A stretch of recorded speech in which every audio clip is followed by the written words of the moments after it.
Bon, pour un petit commentaire sur PMB, actuellement, nous sommes à la version 7 de PMB. Il y a eu la version 3.5, il y a eu la version 4.2 qui est très connue, il y a la version 5 et il y a la version 7. Et chaque chiffre correspond à la génération de PHP, donc la technologie qui permet de développer la solution. Je vais essayer d'aller sur le site de PMB pour vous montrer un peu, les différentes versions qui sont disponibles. Nous avons souvent un défaut, c'est que ce que j'ai remarqué dans plusieurs entreprises, c'est que beaucoup de personnes restent sur les anciennes versions du logiciel et ne font pas évoluer la technologie. Or, faire évoluer la technologie, c'est garantir la sécurité, c'est garantir l'accès de manière sécurisée aux documents. Donc, je vais vite vers le PNB.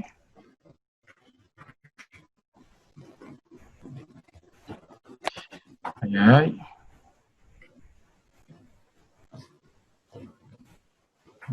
Tu es où là? Ok, télécharger. Ok. Bon, depuis un certain temps, l'entreprise qui se charge de PMB met une restriction au niveau des accès.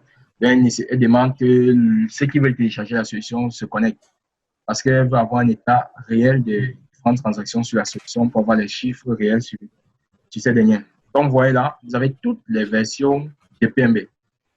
La version 3.4, 3.5, 4, 4.1, 4.2, 5, 7, 7.3.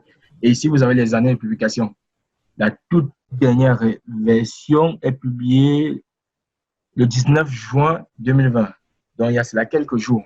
Elle pèse 120 mégas et elle est faite sur la technologie PHP 7. Bon, je vais vous faire découvrir la version 7.3 de PMB. Ici, nous connaissons la connexion. Cette interface vraiment ne change pas avec le temps. C'est toujours pareil depuis 2015-2014. OK. Il y a quelques erreurs de PHP, c'est pas grave. OK. Normalement, PMB n'a pas d'onglet portail. L'onglet portail ici, que vous avez là, cet onglet s'active automatiquement. Qu'est-ce qu'on peut faire sur PMB? La circulation des documents, le prêt en groupe, le prêt individuel. Nous pouvons faire du catalogage pour cataloguer tout type de ressources, les CD, les DVD, les disques VHS, les vidéos, les sites web. Bref, on catalogue tout sur PMB, type de ressources. Il n'y a pas de limite sur le type de ressources. Et cela dépend de quel produit documentaire vous voulez mettre à la disposition de vos usagers. Vous pouvez décider de faire une petite cytothèque au sein de votre entreprise. Une cytothèque pour orienter peut-être un personnel spécialisé, si vous êtes une entreprise spécialisée, et vous pouvez faire ce PMB.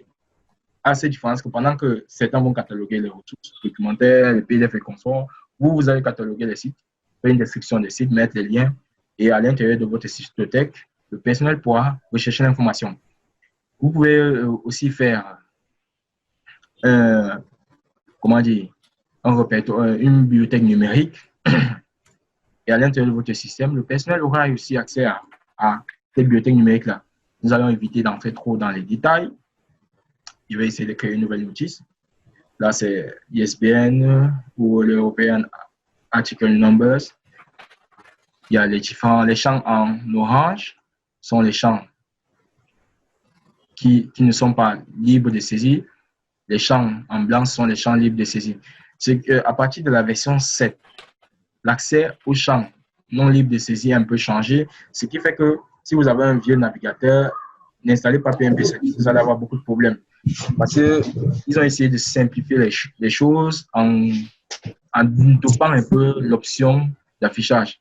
Avant, lorsqu'on était peut-être là, quand on voulait un éditeur, on cliquait ici, c'était une petite boîte de dialogue qui s'affichait. Jusqu'à la version 5 de PMB, je pense que ça se passe. Et maintenant, à partir de la version 7, nous avons cette interface qui s'affiche. Et soit vous cherchez l'information, soit vous l'ajoutez.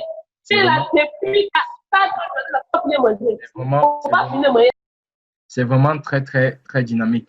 Donc, si vous avez un vieux navigateur, ne venez surtout pas Ne venez surtout pas à la version 7, restez sur les anciennes versions que j'ai présentées ici, dans la version 5 de PMB ou la version 4.2. Et je vous assure, c'est une application que j'utilise, j'ai fait utiliser, bref, à des personnes. C'est une application très bonne, que ce soit pour un service d'archives ou une bibliothèque. Mais maintenant, ça dépend de quel type de contenu on met à l'intérieur.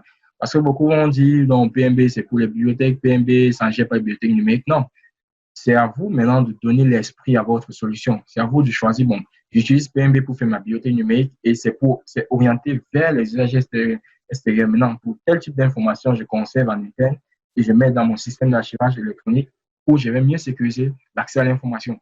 Donc, pour chaque logiciel que je vais présenter aujourd'hui, correspond à un besoin spécifique. C'est vrai, il y aura des logiciels qui seront des alternatives de d'autres. Ici, dans l'interface autorité, on gère, comme cela se dit, les autorités, ça veut dire les accès. Pour dire cela de manière très simple, ici, on gère les index. On peut avoir les index auteurs, par catégorie, par éditeur, par collection, par sous-collection. Il y a tellement de choses. Et ici, vous pouvez aussi gérer les synonymes. Vous pouvez vous-même ajouter de nouveaux mots pour pouvoir enrichir le thésaurus qui est à l'intérieur. Parce que par défaut, lorsqu'on installe PMB, c'est avec le thésaurus de l'UNESCO et il n'est pas très, très spécialisé. Maintenant, vous pouvez enrichir le thésaurus de PMB en ajoutant des synonymes et des mots vides. Ça va vraiment permettre à la solution de pouvoir faciliter la recherche et l'indexation. OK. Ici, dans le volet édition, ici, édition, c'est la gestion des usagers, la gestion des prêts, la gestion des lecteurs. Je vais ici dans l'onglet DSI, qui est un onglet vraiment très bénéfique, surtout lorsque vous voulez diffuser et collecter automatiquement les informations sur d'autres sites, rassembler dans votre bibliothèque et redistribuer au personnel de l'entreprise. PMB, c'est la solution que je vous conseille. Je ne vais pas vous envoyer sur NetVibe, je ne vais pas vous envoyer sur Google Alert. PMB vous permet de faire tout ce travail-là. Vous collectez l'information sur Internet, vous rassemblez et vous distribuez de manière automatique au sein de l'entreprise. Généralement, je dis souvent un service de documentation qui n'a pas PMB, d'une entreprise bien sûr, est un peu handicapé parce que ce service met un peu à marge les besoins réels du personnel de l'entreprise. Donc, PMB, c'est une très bonne solution pour l'organisation, l'accès, la gestion des documents que je dirais ouverts de l'entreprise.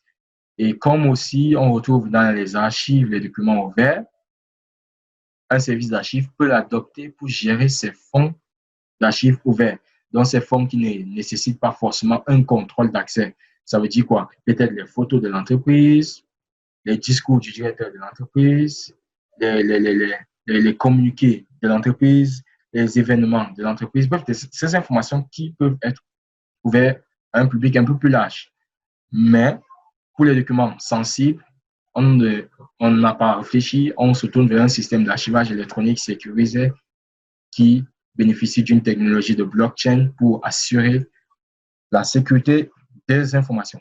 Bon, avant de toucher l'onglet portail que j'évite, il y a l'onglet administration qui est aussi très, très modulable.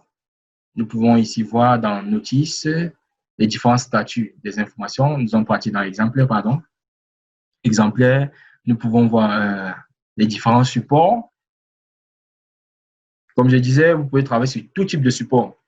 Vous avez les CD, DVD, jeux, livres, livres auto, livres CD, revues. Vous pouvez ajouter des supports VHS. Vous pouvez ajouter d'autres types de supports, quel que soit le type de support que vous gérez dans votre dépôt d'archives historique. Vous pouvez mettre à l'intérieur, peut-être ça peut être des livres brochés sensibles.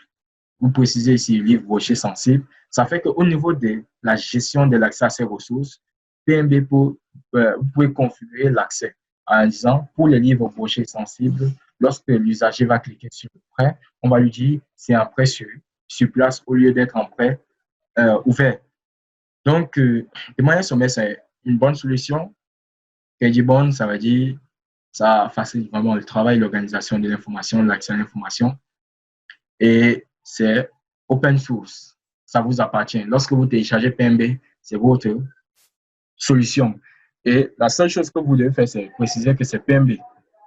parce que ce sont les droits que la licence impose. Alors, voici l'onglet que j'aime beaucoup dans PMB, l'onglet portail qui s'active par automatiquement, c'est vous qui activez. Dans l'onglet portail, vous configurez entièrement la face visible de PMB que je vais vous présenter. Là, la face visible, ça veut dire, comme on dit, sont les 1/5 de l'iceberg.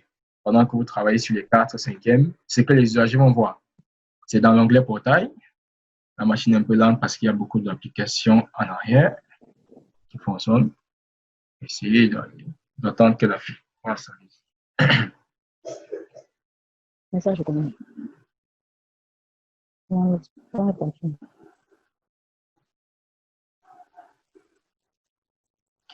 OK. C'est un peu lent. OK. Voici la partie visible de l'iceberg.